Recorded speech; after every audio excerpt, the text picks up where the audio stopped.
हाँ, बीजेपी का सेंटर में जो काम है वो दिखता है और मालूम हो रहा है कि काम अच्छा चल रहा है उनका। हाँ, अच्छा चल रहा है तो स्टेट को भी अच्छा सवाल है। मोदी मैजिक है ये। जब मोदी मैदान में आता है ना तो मैंने देखा है कि पूरा तख्ता ही पलट जाता है, पूरा एरिया ही चेंज हो जाता है। मोदी जी क्या फंसाएंगे यार, तुम अपना काम कर रहे हो खराब, मोदी जी फंसाएंगे। लाइसेंस साले को कितने लाइसेंस दे दिए थे, दरियागंज में कई दुकानें खुल गई और फिर बंद हो गई, सबको बांटे। केजरीवाल का काम ये है कि जो सेंटर से ना होए और कोर्ट में चले जाओ और वहाँ लड़ाई लड़ते रहो, यही केजरीवाल काम करते रहे। पब्लिक का क्या काम किया वो हमें बताए। ये फ्री का मामला जो है ना, यही नुकसान दे रहा है। ये तो बजट के ऊपर असर आता है फ्री का माल बंटने से, उसके बाद परेशानियाँ बढ़ती हैं। केजरीवाल के हाथ में जो चीज़ें दी हैं वही अभी तक महफूज नहीं है। वो मोहल्ला क्लिनिक खोले, उनकी क्या हालत है, आधे से ज़्यादा बंद पड़े हैं मोहल्ला क्लिनिक, जहाँ डॉक्टर नहीं है, जहाँ दवाएँ नहीं हैं। क्या डेवलपमेंट हुआ है। नमस्कार, इस वक्त मैं मौजूद हूँ मटिया महल विधानसभा के अंदर और मेरे ठीक यदि इधर देखेंगे आप तो तुर्कमान गेट है जो दिल्ली का मशहूर इलाका है। और यहाँ के लोग इस बार मटिया महल के लोग क्या सोच रहे हैं, क्योंकि अरविंद केजरीवाल के 10 साल पूरे हो चुके हैं, विधानसभा चुनाव आना है और उधर भाजपा ने भी अपनी कमर पूरी कसी हुई है। तो कांग्रेस की बात करें तो कांग्रेस भी इस बार इस विधानसभा चुनाव में अपनी सरकार बनाने के लिए सभी तैयारियों में जुटी हुई है। लेकिन इसी बीच अरविंद केजरीवाल ने भारतीय जनता पार्टी पर ये आरोप लगाया है कि अरविंद केजरीवाल जो कह रहे हैं कि भाजपा धांधलेबाजी करती है और धांधलेबाजी से जीतती है। दिल्ली में कई इलाकों में भाजपा ने वोटर लिस्ट में नाम कटवा दिया है। आखिर इसकी सच्चाई कितनी है, आखिरकार अरविंद केजरीवाल के जो आरोप हैं उस पर जनता क्या सोचती है, इस पर बातचीत करने के लिए कुछ बुजुर्ग लोग मेरे साथ हैं, इनसे बातचीत करेंगे। बाबूजी नमस्कार। नमस्कार जनाब। नमस्कार। क्या नाम है आपका? साबिर अली खान। अच्छा खान साहब, ये बताइए कैसे देख रहे हैं इस चुनाव को? देखिए, ये चुनाव जो है ना काम बोलता है। अगर काम अच्छा कैंडिडेट करेगा तो चुनाव में उसे जीतने की कोई परेशानी नहीं होगी। जब काम ही नहीं है एरिया के अंदर तो क्या है, उसमें बदलाव आना चाहिए, दूसरा नए को मौका देना चाहिए जो काम करे आकर के। मेरा तो ये है ख्याल। तो क्या लग रहा है आपके यहाँ तो अरविंद केजरीवाल जी की सरकार रही है, केजरीवाल जी बड़े दावे करके आए थे, बड़े वादे करके आए थे, क्या वो पूरे हो पाए केजरीवाल जी के? वो केजरीवाल तो भाई अपनी परेशानियों में लगे रहे, कभी जेल जा रहे हैं, कभी बाहर आ रहे हैं, उनका काम सारा उसी में लग गया। और उसके बाद केजरीवाल का काम ये है कि जो सेंटर से ना होए और कोर्ट में चले जाओ और वहाँ लड़ाई लड़ते रहो, यही केजरीवाल काम करते रहे। पब्लिक का क्या काम किया वो हमें बताए। वो तो कह रहे हैं कि 10 साल में हमने दिल्ली को डेवलप किया, 10 साल में दिल्ली में बिजली पानी फ्री, बिजली फ्री, सब कुछ फ्री। ये फ्री का मामला जो है ना, यही नुकसान दे रहा है। ये तो बजट के ऊपर असर आता है फ्री का माल बंटने से, उसके बाद परेशानियां बढ़ती हैं। दिल्ली में जितना डेवलपमेंट है वो शीला सरकार का है, जितनी भी मेट्रो है, जितनी फ्लाई ओवर्स बने हुए, बाद में जितना कम काम रह गया था वो इन्होंने आके करवा दिया। डेवलपमेंट तो उन्हीं ने कराया था सारा। अब तो कोई डेवलपमेंट हुआ ही नहीं। अब तो ये समझ लो, सेंटर की बात करें या स्टेट की, स्कूलों में बम फूट रहे हैं, बच्चे गैर जिम्मेदारी हो रही है, बच्चों के लिए ख़तरा बना है, स्कूल जाते हैं पता नहीं क्या हो जाए कल, कुछ नहीं पता है। यहाँ का लॉ एंड ऑर्डर बिल्कुल फेल है। तो यही तो केजरीवाल जी कह रहे हैं कि लॉ एंड ऑर्डर मेरे हाथ में दे दो, पुलिस मेरे हाथ में दे दो, केजरीवाल अच्छे से चला लेंगे। केजरीवाल के हाथ में जो चीज़ें दी हैं वही अभी तक महफूज नहीं है। यहाँ की जितनी साफ़ सफाई का है, ये इसमें क्या नाम उसका हाँ MCD में उनकी सरकार है, देख लो 1-2 वोट से बच गया उनका, क्या नाम उसका, वो नहीं तो वो तो उड़ जाता। जो मेयर था अभी जो वोट हुआ 1-2 से बचा है। अच्छा बाबूजी एक बात बताइए, आप दिलचस्प बात कर रहे हैं, एक बात बताइए, जो इस चुनाव के दौरान अरविंद केजरीवाल जी ने भी कहा है कि बीजेपी धांधलेबाजी से चुनाव जीतती है, बीजेपी वोटर लिस्ट में नाम कटवा देती है, बीजेपी अगर दिल्ली में आ गई, सरकार उनकी बन गई तो दिल्ली गर्त में चली जाएगी, दिल्ली बर्बाद हो जाएगी, ये बिजली पानी फ्री, बिजली फ्री, इसके मोटे मोटे बिल आएंगे, इस पर आप क्या कहते हैं? देखो भाई एक बात बता दें, हम तो एक चीज़ जानते हैं, जो सरकार सेंटर में है वही स्टेट में होना चाहिए। पहला बात तो ये, दोनों का कोऑर्डिनेशन मिला रहता है। अगर स्टेट में सरकार किसी की है और सेंटर में सरकार किसी की है तो लड़ाई रहती है आपस में उनकी, और उसमें पब्लिक मरती है। पब्लिक की कोई भलाई का काम नहीं होता है, आपस में लड़ते रहते हैं। बजट आता है वो नहीं लगता है, बजट वापस चला जाता है ऐसा ही। वो तो कह रहे हैं हमने दिल्ली में बहुत विकास करवाया। क्या कोई मिसाल दे दे, कोई मिसाल। अरे वो मोहल्ला क्लिनिक खोले, उनकी क्या हालत है, आधे से ज़्यादा बंद पड़े हैं मोहल्ला क्लिनिक, जहाँ डॉक्टर नहीं है, जहाँ दवाएं नहीं हैं। क्या डेवलपमेंट हुआ है। तो खान साहब विश्वास किस पे है इस बार तो आप वोट का बटन दबाने जाएंगे, 10 साल आपने केजरीवाल साहब को दे दिए हैं, इस बार विश्वास किस पे है? देखो भाई, ऐसा है, जो कैंडिडेट आएगा और नॉमिनेट हो जाएगा उसको देखेंगे, कैंडिडेट अच्छा है उसको देंगे वोट, चाहे बीजेपी का हो, चाहे कांग्रेस का हो, और चाहे इनका झाड़ू वालों का हो। झाड़ू वालों का। हाँ। अभी आपने कहा कि जो स्टेट में, जो केंद्र में सरकार है वो स्टेट में होनी चाहिए। ये हमारा अपना ख्याल है कि ये सरकार से लड़ाई होती रही, स्टेट की और सेंटर की लड़ाई होती रही पूरी 10 साल में। क्या काम हुआ? कोई भी बजट है एलजी साहब पास नहीं कर रहे हैं, एलजी साहब के वहाँ वो रुकी हुई हैं फाइलें, सारा काम रुका पड़ा है। आरोप लगता रहा। बिल्कुल यही, इसी तरह से हुकूमत चलती रही। ये कह रही है इस बार नहीं सहेंगे, बदल के रहेंगे, ये भी नारा लेकर आई है बीजेपी इस चुनाव में, तो इस नारे को कैसे देख रहे हैं? देखो भाई, जनता बदलना चाहती है क्या? जनता में आक्रोश है, बदल सकती है जनता, ऐसा मुमकिन नहीं है कि ये नहीं है जो केजरीवाल की पिछली 67 सीटें आई ठोक के एकदम मामला रहा, इस बार हल्का है क्या? ऐसा नहीं है, ऐसा नहीं है। अब वोटर जो है बहुत होशियार चालाक है, पता नहीं चलता है किसको वोट करेगा वो, लिहाजा ये गारंटी किसी किस्म की कोई नहीं दे सकता। लेकिन हाँ, बीजेपी का सेंटर में जो काम है वो दिखता है और मालूम हो रहा है कि काम अच्छा चल रहा है उनका। हाँ, अच्छा चल रहा है तो स्टेट को भी अच्छा संभालेगा। तो बड़े आरोप लगा रहे हैं बीजेपी हिंदू मुसलमान कर देती है, बीजेपी जब आती है तो हिंदू मुस्लिम हो जाता है। देखो मेरे भाई, बीजेपी हिंदू मुसलमान की बात नहीं करती है, वो जब इलेक्शन आते हैं तो कुछ लोग ऐसे होते हैं जो इससे फ़ायदा उठा ले जाते हैं, वरना नहीं तो यहाँ फिर मुसलमान रहेगा नहीं, हिंदुस्तान में कैसे रह सकता है? अगर सेंटर वाले नहीं चाहेंगे नहीं रह सकता। लिहाजा ये सब आरोप गलत है कि हिंदू मुसलमान है। लेकिन हाँ, जब इलेक्शन आएगा, जब इस तरह की बातें ज़रूर उठेगी, उसके बाद सबका विकास सबका साथ, ये उनका नारा है। तो वो नारा पूरा हो भी पा रहा है, सबका साथ सबका विकास सबका? देखिए, मोदी जी ने राशन बंटवाया, सबको मिला फ्री का राशन, सभी खा रहे हैं, आज कितने सालों से खा रहे हैं, उसमें तो कोई भेदभाव नहीं हुआ।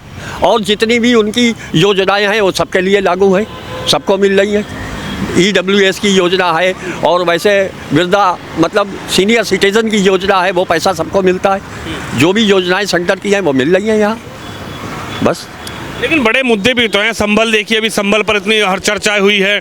उसके बाद और जगह की बात करें, उत्तर प्रदेश की बात करें जहाँ बीजेपी की सरकार है, वहाँ योगी जी पर ये आरोप लगता है कि वो बुलडोजर चलवा देते हैं। देखो ऐसा है भाई, बुलडोज़र का तो अब बैन लग चुका है,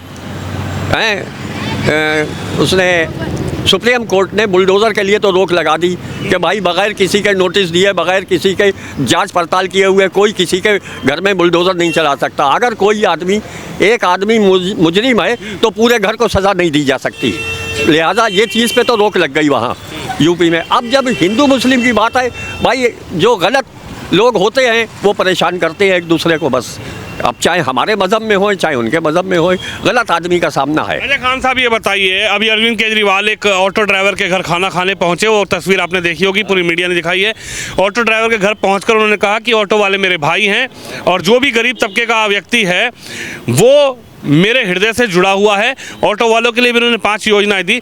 ऑटो वालों से अब अरविंद केजरीवाल का जो लगाव इस चुनाव के दौरान सामने आ रहा है, इस पर आम आदमी क्या सोच रहा है? देखो जी, इससे पहले जो इलेक्शन हुआ था उसमें भी इन्होंने ऑटो वालों को बहुत सपोर्ट किया था केजरीवाल ने। तो केजरीवाल ने सपोर्ट किया था या ऑटो वालों ने केजरीवाल को सपोर्ट? ऑटो वालों ने केजरीवाल को सपोर्ट किया था और ये उनके साथ रहे थे लगे हुए। जितने भी कैंपेनिंग है या एडवर्टाइजमेंट है, ऑटो वालों के ज़रिए ये करवाते हैं सारा, और ये उन लोगों से मिलते। मैंने अभी तक कोई ऐसी पॉलिसी नहीं आई है स्टेट गवर्नमेंट की तरफ से जो ऑटो वालों को कोई चीज़ फ्री में दी गई हो। ऑटो वालों, अब उन्होंने एक योजना निकाली है कि तुम्हारी बेटियों की शादी होएगी तो उनका ये बीमा होएगा और शादी के वक्त 1 लाख रुपया दिया जाएगा उनको। ऑटो ड्राइवर का बीमा कराएंगे, 10 लाख रुपए देंगे, 5 लाख का एक्सीडेंट बीमा कराएंगे, बेटी की शादी में 1 लाख रुपए देंगे। आप इससे कितने सहमत हैं? क्योंकि कुछ ऑटो वालों से जब हमने बात की तो उन्होंने कहा कि अरविंद केजरीवाल जी को चुनाव के दौरान सब चीज़ें याद आई, 10 साल इन्हीं की सरकार रही, ये 2 साल पहले करते तो शायद समझ में आता। इससे आम आदमी कितना सहमत है? देखो जी, सहमत की बात यह है कि ये तो ऑटो वाले ही सारी बातें बताएंगे क्योंकि उनके लिए ये योजना आई है। लेकिन दूसरी चीज़ ये है कि केजरीवाल सरकार ने दिल्ली के अंदर सिवाय लड़ाई झगड़े के, सेंटर से लड़ाई, सुप्रीम कोर्ट में चले गए, कोई मुद्दा नहीं बना। अब जब अपने हालात ख़राब हुए तो उन्होंने अपना चीफ मिनिस्टर भी बदल दिया, दूसरा चीफ मिनिस्टर दे दिया। अब वो मेहनत से काम कर रही हैं, जैसे भी काम हो रहा है दिल्ली का। दिल्ली जो है वो एक ऐसा स्टेट है जो सेंटर के अंदर आता है, सारा काम इनको आज़ादी से नहीं करने देगा कोई भी।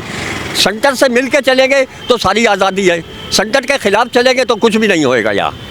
बस मेरा। वो तो कह रहे हैं साहब सेंटर से मिलके चलना चाहते हैं, मोदी जी काम ही नहीं दे रहे, एलजी साहब काम नहीं करने देते। अगर अरविंद केजरीवाल कुछ करना चाहते हैं तो मोदी जी उसको बीच में अड़ंगा लगा देते हैं। ये जितनी भी सेंटर की योजनाएं हैं ये उसको लागू करें। इससे पहले शीला जी ने दिल्ली में 15 साल हुकूमत करी है, और उन्होंने कैसे सेंटर से, जब भी बीजेपी की सरकार थी उनके ज़माने में भी, लेकिन उन्होंने तो कोऑर्डिनेशन बनाया उनके साथ में मिलके और काम चलाया, और सरकार चली, बहुत बेहतरीन तरीके से चली।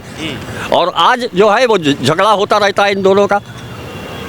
मोदी जी को कैसे देख रहे हैं आप भी दिल्ली में रहते हैं, दिल्ली केंद्र है, खुद प्रधानमंत्री यहाँ बैठते हैं, बीजेपी की सरकार है, तीसरी बार प्रधानमंत्री मोदी फिर से बने, हालांकि विधानसभा चुनाव में, लेकिन कुछ लोगों का कहना है कि मोदी का भी असर रहेगा। क्या दिल्ली के विधानसभा चुनाव में मोदी का असर रहेगा बाबा? देखो भैया एक बात बता दें, मोदी का असर ऐसा है, मोदी मैजिक है ये। जब मोदी मैदान में आता है ना तो मैंने देखा है कि पूरा तख्ता ही पलट जाता है, पूरा एरिया ही चेंज हो जाता है। अब कुछ विधायक ऐसे होंगे जो एरियो के हिसाब से हैं, निकल जाएंगे, लेकिन हमें लगता है कि तब्दीली ज़रूर आएगी दिल्ली में अब की, ये तय है। यानी आपको लग रहा है कि दिल्ली में इस बार सरकार बदल सकती है? बदल सकती है। केजरीवाल साहब दावा कर रहे हैं 70 के 70 हमारी है। नहीं, ये दावा अब इलेक्शन के बाद साबित हो जाएगा कि भाई क्या है। उनके भी तो दावे हैं, वो भी तो काम कर रहे हैं। दावे तो सभी कर रहे हैं, दावे का तो सिचुएशन ऐसी है, तो पॉलिसी क्या तो ये तो बताइए क्या पसंद आया? देखो जी, मोदी का क्या पसंद आ गया? आप कह रहे हो कि सरकार बदल जाएगी? नहीं, मोदी का जो सेंटर में काम है वो हमें संतुष्ट करता है कि सेंटर में कोई ऐसी, अभी तक जो छोटे मोटे इधर उधर के लोग हैं वही गड़बड़ करते हैं, मोदी की तरफ से कोई ऐसी बात नहीं आती है जिससे कोई परेशानी बढ़े। लिहाजा स्टेट में और सेंटर में एक हुकूमत होगी तो स्टेट का तरक्की होगी, ज़्यादा से ज़्यादा डेवलपमेंट होएगा। राहुल गांधी का रोल कैसे देख रहे हैं इस चुनाव में? राहुल गांधी जी पूरी यात्रा की है, इंडिया गठबंधन बना, लेकिन दिल्ली में इंडिया गठबंधन टूटता नहीं। आप दिल्ली में इंडिया गठबंधन टूटता हुआ नजर आ रहा है, क्या देख रहे हैं? कांग्रेस का और खासकर राहुल और प्रियंका का कैसा रोल देख रहे हैं इस चुनाव में? देखो, कांग्रेस के लिए राहुल जी ने तो बड़ी मेहनतें करी, लेकिन नसीब और मुकद्दर भी होता है इसके अंदर। उनका बेचारों ने इतनी मेहनत करने के बाद भी कोई नतीजा सामने नहीं आया। अब उनकी बहन आई हैं प्रियंका गांधी, वो कुछ महसूस होता है कि इंदिरा गांधी की शक्ल पे हैं वो। तो अगर कोई ऐसा मैजिक हो जाता है, कोई कारनामा हो जाता है तो नहीं कह सकते, लेकिन हमें कोई ऐसी दिल्ली में उम्मीद नज़र नहीं आती। कांग्रेस का कहीं रोल नहीं देखते? नहीं, कहीं नहीं है, कोई भी कांग्रेस अच्छी सीटें लाएगी। हम कांग्रेस के सपोर्टर हैं, लेकिन कांग्रेस का ना कोई विधायक है, ना कोई कॉर्पोरेशन में है, ना कोई एमपी है, तो हम लोग किसकी मदद से आगे बढ़ेंगे? आप चुनाव आ रहे हैं ना, चुनाव आ रहे हैं, जनता देगी, तो कांग्रेस को नहीं लग रहा कि कांग्रेस लीड कर सकती है? कांग्रेस क्या पता जो वोटर छिटक कर केजरीवाल की तरफ चला गया था वो राहुल गांधी जी की तरफ दोबारा वापस करेगा? सबसे पहला जो है माइनॉरिटी वोट जो है वो दो जगह बढ़ता है, केजरीवाल को भी, कांग्रेस को भी। अब कांग्रेस का वोट और केजरीवाल का वोट बढ़ गया तो क्या हुआ? बीजेपी निकल जाती है, ख़त्म। यही है, यही रूल हुआ है यहाँ। अच्छा, ओवैसी साहब भी बहुत, ओवैसी साहब का तो यह मामला है ही नहीं यार। ओवैसी साहब आते हैं, उधम मचता है, चले जाते। वो हैदराबाद के आदमी हैं भाई, हैदराबाद का काम है। आप तो लड़वा रहे हैं ना। देखिए दिल्ली दंगों के आरोपी को उनकी पार्टी ने वो टिकट दे दिया। हाँ, वो देखो वो दंगा हुआ, उसका रिजल्ट भी आ रहा है सामने, समझ गए। लिहाजा उसमें जमानतें भी हो गई हैं, दंगे वालों की जमानतें भी हुई हैं, लेकिन वो तो जेल में हैं अभी। हाँ, जिन पर आरोप लगा दिल्ली दंगों का, वो तो ताहिर हुसैन जेल में है। ताहिर हुसैन, ये इसका आम आदमी पार्टी का था ताहिर हुसैन, और काउंसलर था वहाँ से, और इसको पार्टी ने निकाल दिया। कोई पार्टी ने मदद नहीं करी उस आदमी की। तो ओवैसी कह रहे हैं हम मदद कर रहे हैं, देखिए हमने मदद की उनकी। हाँ, लेकिन यहाँ कोई किरदार नहीं है ओवैसी का, बस ऐसा ही है जो स्टेट है वहाँ है, वहाँ उनका असर भी है, मामलात भी हैं, और मुसलमान होने की हैसियत से लोग थोड़ी हमदर्दी में रहते हैं उनके, लेकिन अदरवाइज़ कोई और ऐसा काम नहीं है यहाँ। दिल्ली वालों के लिए तो कोई काम नहीं है। लेकिन केजरीवाल साहब के काम कैसे देख रहे हैं? 10 साल में बिजली फ्री, पानी फ्री, बस में किराया फ्री, ये उनको लाभ देगा या ये उनको हानि कर देगा? देखो, फ्री का माल जितना बढ़ता है ना, अगर आदमी को यही आदत पड़ गई फ्री का माल खाने की ना, तो मेरे भाई फिर तरक्की रुक जाएगी। देखो, जितना पैसा है वो फ्री में चला जाएगा, जो बजट का पैसा है वो फ्री में लगेगा, आएगा कहाँ से पैसा? जो चीज़ें फ्री में देंगे उसका पैसा कहाँ से आएगा? हमें मोदी जी भी तो राशन फ्री दे रहे हैं, मोदी जी थोड़ी पीछे है, मोदी जी भी दे रहे हैं फ्री का। मोदी जी वो है सेंटर, यहाँ स्टेट की कमाई कितनी है ये देखो आप। पुलिस जो है वो सेंटर के अंडर में है, स्टेट की कमाई यही है। आपने देखा कि शराब का लाइसेंस देना, वो उसमें फंस गए बेचारे खुद, तो और क्या होएगा। शराब वाले को कैसे देख रहे हैं, शराब वाले मामले को कैसे देख रहे हैं, कैसे कि पौवा फ्री, बोतल फ्री, पेटी फ्री, इस पर क्या कहेंगे। सब बिकी, फ्री में बिकी, और उसका नतीजा भी सामने आया। और देखो मेरे भाई, जब तक कुछ नहीं होता है तो कोई ऐसे हाथ नहीं डालता है किसी के ऊपर भी, और चीफ मिनिस्टर स्टेट का होए और उस पर हाथ डाल दिया जाए तो कोई ना कुछ तो बात अंदर होएगी जो ये सामने नहीं आ रही है अभी तक। अभी तक तो जमानतों पे हैं, कोई फैसला थोड़ी हो गया उसका। कह रहे फंसा दिया मोदी जी ने। अरे मोदी जी क्या फंसाएंगे यार, तुम अपना काम कर रहे हो खराब, मोदी जी फंसाएंगे। लाइसेंस वाले को कितने लाइसेंस दे दिए थे, दरियागंज में कई दुकानें खुल गई और फिर बंद हो गई, सबको बांटे। आप मानते हैं कि ये जो आरोप घोटाले का लग रहा है, शराब घोटाले वाला, अरविंद केजरीवाल हो, मनीष सिसोदिया हो, या आम आदमी पार्टी के बड़े लीडर हों, फंसा है उनका, आम आदमी पार्टी का एक लड़का और फंस गया भाई अभी, उसका नाम क्या है। तो कह रहे चुनाव आ रहा है, चुनाव में मोदी जी सबको अंदर करना चाहते हैं, इससे मोदी जी की सरकार बन जाए। नहीं कहना तो फिर तो ऐसा करो कि इमरजेंसी लगा दो, सारे नेताओं को जेल में डाल दो, अपने आप चुन जाओगे, हो गया, इलेक्शन हो गया। लेकिन ऐसा कभी होता ही नहीं है हिंदुस्तान में। इंदिरा गांधी के ज़माने में भी आई थी इमरजेंसी और सबको अंदर डाल दिया गया था, लेकिन इलेक्शन में सबको छोड़ना पड़ा और फिर देखो क्या हुआ, तख्ता पलट गया इंदिरा जी का पूरा। तो ये हालात हो जाते हैं, ऐसा नहीं है। पब्लिक का जो वो है रुझान, वो देखना पड़ता है कि पब्लिक क्या चाहती है। यहाँ देखो महंगाई कितनी है, एजुकेशन का सिस्टम कैसा, ये बताते हैं हमने एजुकेशन सिस्टम मॉडल बहुत अच्छा कर दिया, कुछ भी नहीं है एजुकेशन का। तो कह रहे दिल्ली में क्रांति ला दी है एजुकेशन में। कोई क्रांति नहीं है, स्कूलों में टीचर नहीं है, स्कूलों की बिल्डिंगों की हालत देखो जाकर के क्या है। कॉरपोरेशन के जितने स्कूल हैं वो सब बेकार ऐसे ही पड़े हुए हैं। लोग उसमें टीचर आते हैं बैठते, कोई एक बच्चे को भी अगर कहीं किसी प्राइवेट स्कूल से मुकाबला कराया जाए तो एक बच्चा 10वें वाला यहाँ दूसरे क्लास के बच्चे का मुकाबला नहीं कर पाएगा जो उसमें पढ़ते हैं प्राइमरी सेक्शन। अच्छा ये बताइए, मनीष सिसोदिया जो जनक कहे जा रहे थे कि आम आदमी पार्टी के पूर्व उप मुख्यमंत्री भी रहे, क्रांति लाने वाले भी रहे, लेकिन उनकी सीट पड़पड़गंज से बदल के आपके दूसरी जगह कर दी गई है, इस पर क्या कहेंगे। मनीष सिसोदिया आखिर अपनी सीट छोड़कर भाग गए, वहाँ पर लोग कह रहे हैं कि मनीष सिसोदिया क्यों चले गए। देखो भाई, पहली बार जब इलेक्शन हुआ था सिसोदिया जी वहाँ 3-4 हज़ार वोट से जीते थे, बड़ी मुश्किल से, मतलब ऐसा नहीं है कि आराम से जीत गए हों।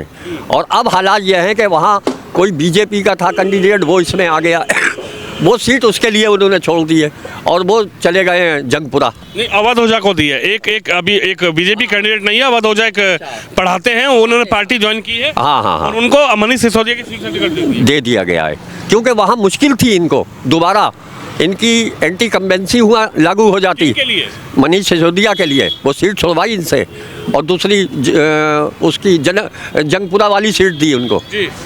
उसमें मुस्लिम एरिया है बहुत जंगपुरा में, तो मुस्लिम एरिया से क्या फ़र्क पड़ेगा। मुस्लिम एरिया फंस जाता है ना, कांग्रेस और झाड़ू के चक्कर में फंस जाता है। यही तो हुआ, शीला दीक्षित की सरकार जो बदली वो इन्हीं एरियो से तो बदली है कि ये खिलाफ हो गए, सब शीला के खिलाफ हो गए, महंगी बिजली दी उसने, उसके खिलाफ हो गए, वोट इनके खिलाफ पड़ गया। यानी मुस्लिम जो थे वो शीला दीक्षित के से हटके अरविंद केजरीवाल के। हाँ जी बिल्कुल आ गए, बिल्कुल आ गए वो, इसलिए सरकार 2 बार बनी है। हाँ, और कांग्रेस का कोई वजूद नहीं यहाँ। इस बार मुसलमान क्या सोच रहा है। देखो भैया, हमारी कोई मुसलमान की कोई ठेकेदारी तो है नहीं कि क्या बनेगा क्या नहीं बनेगा। अब अपने व्यूज़ होते हैं, अपने ख्यालात होते हैं, हर आदमी अपने हिसाब से करता है। एक मुसलमान मजदूर है, वो चाहता है मेरा कारोबार चले।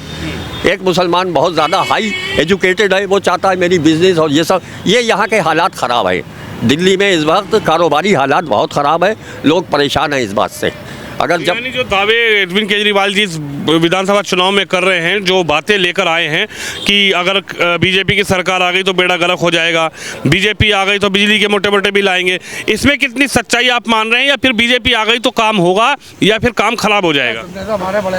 देखो भाई, बीजेपी का मामला यह है कि अगर ख़राब करती तो वो सेंटर में बैठी है, फुल पावर में है, उसके पास हर तरह का पावर है, जो चाहती वो करती वहाँ। लेकिन उसने ऐसा नहीं किया, वो स्टेट में भी ऐसा नहीं करेगी। अगर आ गई तो यहाँ भी ऐसे ही हुकूमत चलेगी, मिलजुल के काम होएगा। आपको लग रहा है कि बदलाव की तरफ देख रहे हैं। बिल्कुल बदलाव है, और आप देखेंगे जब रिजल्ट आएंगे तो आपको दिल्ली में बदलाव दिखाई देगा। चलिए, आपका बहुत बहुत धन्यवाद, आपने पूरी बात हमारे से की। और ये दिल्ली के वोटर हैं, दिल्ली की नब्ज़ टटोलने के लिए हम लोग निकले हैं, और ये जो इलाका है मटिया महल विधानसभा है और तुर्कमान गेट के पास का इलाका है। और चाचा ने जो बातें बताई, इनकी जो अपनी निजी राय है इस चुनाव को लेकर, इन्होंने अपनी राय इस कैमरे के इस माध्यम से आपके सामने रखी है। मैंने इनकी राय ली।